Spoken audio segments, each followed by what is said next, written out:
Good day, Math 30-1s. Today we are looking at rational equations. So we're connecting the graphs to solving these rational equations, which really is an extension of grade 11 20-1, where you are dealing with an algebraic approach.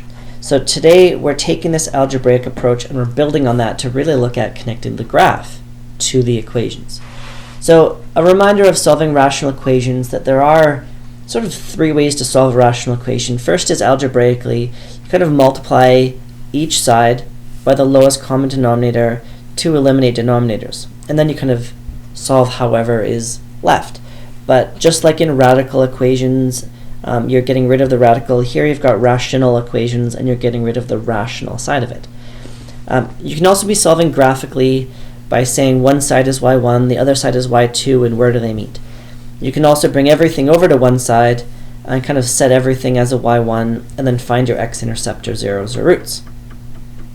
So we'll look at a few of these approaches today. And the first thing is, if we're going to be solving algebraically, the first thing is understanding a lowest common denominator. So what you're looking for without solving is looking at the equation with an equal sign and looking at your denominators and sort of picking them out. I see only an x. That is our lowest common denominator. What we're going to be looking for is if our lowest common denominator can be multiplied by every term and it wipes everything out, we made a right choice. So if I were to put an x on every term,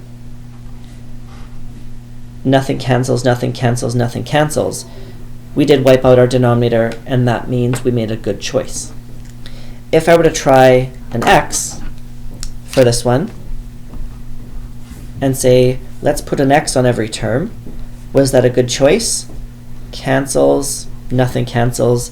In fact, x over x plus 2 is like canceling a 2 divided by a 2 plus 2. 2 divided by a 4 doesn't quite cancel. So maybe the x was a bad choice. Let's try something else. In fact, what we've got are two very different terms, an x and an x plus 2. In fact, we need both of those to be able to cancel both of them out. So I'm going to introduce an x and an x plus 2. An x and an x plus 2. An x and an x plus 2. Do they cancel? Well, the x's cancel here, and you're left with some extra stuff on top, and that's okay. Nothing cancels. And the x plus 2 and the x plus 2 cancel here, but most importantly, everything canceled. There's your lowest common denominator. You take your two parts, stick them together. For number 3, the bare minimum that we need is I need to have an x. So if I were to put an x, will I cancel everything out? No, I'm going to get rid of this one, but it's not quite enough. An x over an x squared isn't enough. I need an x squared power in order to cancel everything out. An x squared, an x squared, and an x squared. In fact, those will cancel. One of those will cancel, and nothing cancels there. But there's also a 3 and a 6. I need to consider the coefficients.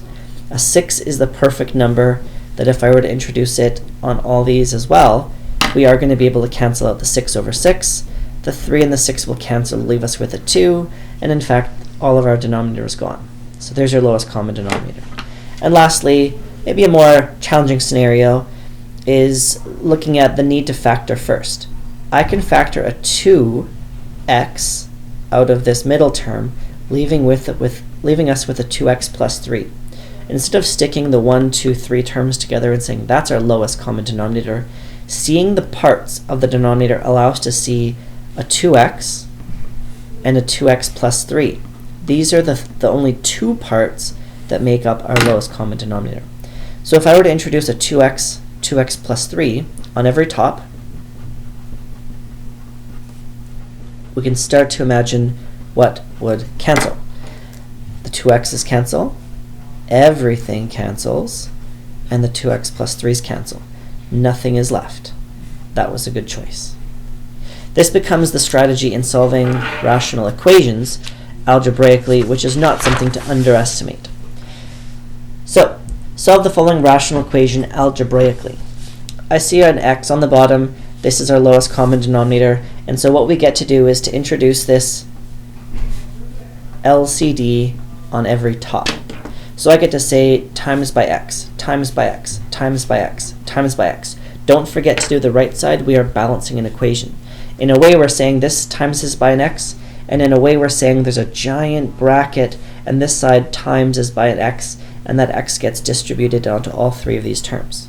But if we write the x on each term, it does the same thing.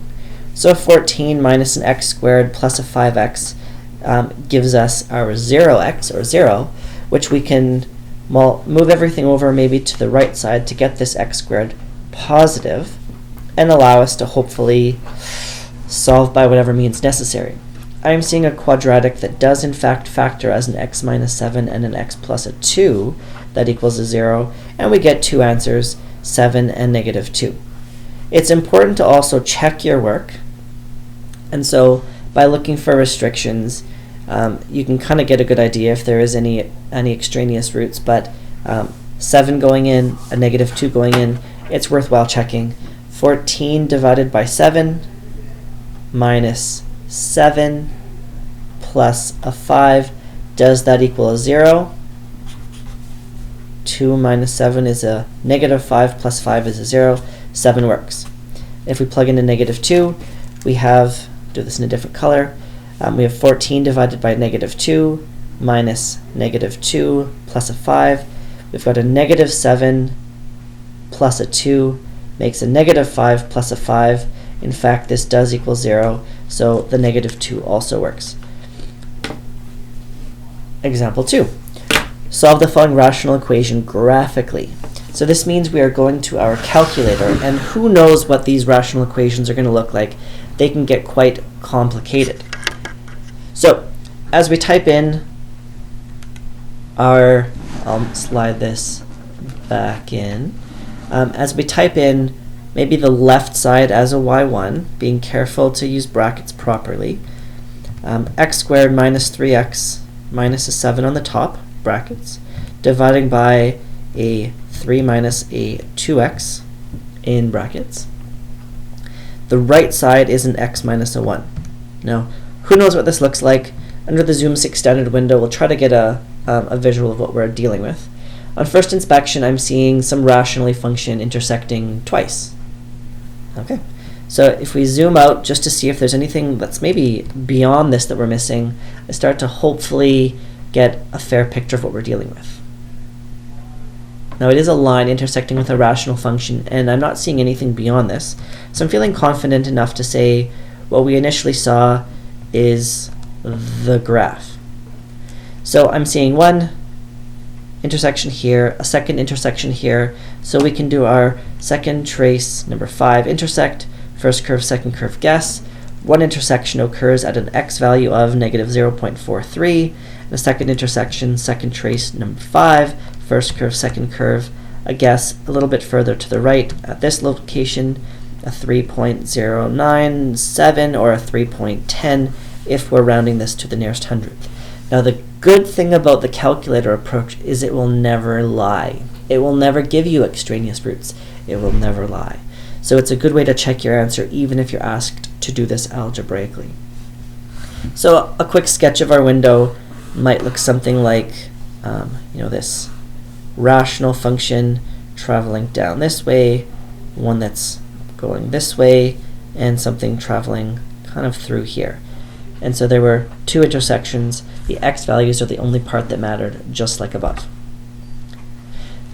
For the bottom example, it asks to solve algebraically and then graphically. This one requires a little bit more work, but this is our final question of the day.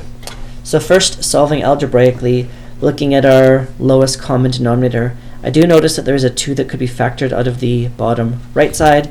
And so now looking at a 2 and a 2x plus 5, our lowest common denominator is this 2 and a 2x plus 5. So we do need to introduce this 2x plus 5 on all three terms, and this will allow us to cancel things out. So what gets to cancel? Well, the 2x plus 5, gone. The 2x plus 5, 2x plus 5, all gone. So what we're left with on the top is a 2 and an x. Nothing on the bottom. For the middle term, there's a 2x sitting next to a 2 sitting next to a 2x plus a 5. On the right side, this whole denominator was able to cancel out with that, so all that we were left with was the top, 8x plus a 15. Of course, there's no denominator left. The entire point of that step is to cancel out our denominators. So my worry is that in this middle step, we've got a 2 times a 2x times a 2x plus 5. I'm going to take this 4x and distribute it in one step. A 4x times a 2x makes an 8x squared. 4x times 2x.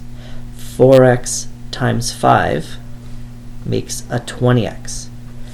So as we tidy this up a little bit, we start to maybe see that we're dealing with a quadratic and the potential for maybe factoring or even the quadratic equation if this doesn't factor. So on the left side, we've got this 8x squared that I'm just going to start to write a little bit further over to the left as we bring everything over. So we have an 8x squared, we have a 22x, and we're going to subtract the 8x. So 22 minus the 8 gives us this 14x. This 15 could subtract over, and this is essentially what we're left with. 8x squared plus 14x minus a 15. Maybe this is factorable. Now, as you start to look at strategy for maybe saying, all right, I'm going to start to factor this, see if it works. There's no GCF to take out. Some people actually start to see strategy in their calculators. So if you were to type in our quadratic that we're trying to solve right now, if we were to type in 8x squared plus 14x minus 15, you could even graph this and say, is this even going to be factorable? I'm starting to see a non-nice answer there, potentially a not nice answer there. And if I do a second trace 0,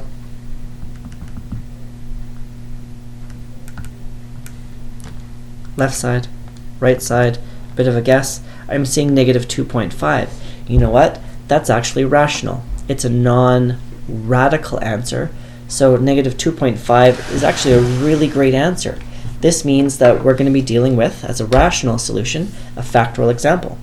So let's call this a 4x and a 2x. You can solve this with decomposition if you prefer, but 8 times a negative 15 is a pretty big number.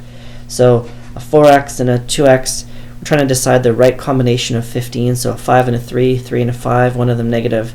I kind of already know that this is going to be a 3 and a 5, where one of these is negative, 12, so 20 and a 6. So the 20 needs to be positive, so there's a negative 3 there.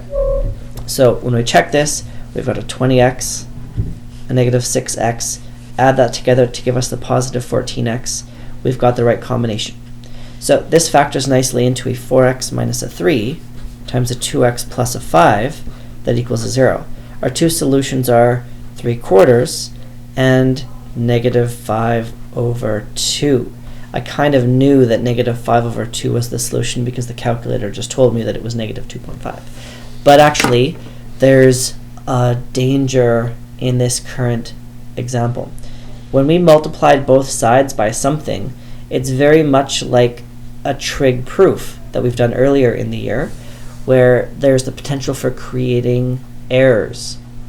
So 2x plus 5 is not allowed to be 0. That's a restriction in our question. When 2x plus 5 is 0, we have an answer. That's very contradictory. The restriction gets us the answer. In fact, if you were to plug negative 5 over 2 back in, it would be a restriction and this would not work. 3/4 is the only answer to this question. Now remember, I didn't plug in the question, I plugged in the quadratic after some algebra had occurred. If we were to do this graphically, we could type in the original question and see what it says. If you wanted to try this, you would see the only answer would appear as 3/4. It would not even give us this negative 2.5 as a potential solution. Be sure to check your solutions for extraneous roots by always plugging your answers back into the original equation. There is some danger. This is where we can attempt some practice, but I will leave up for you to try perhaps the greatest question ever.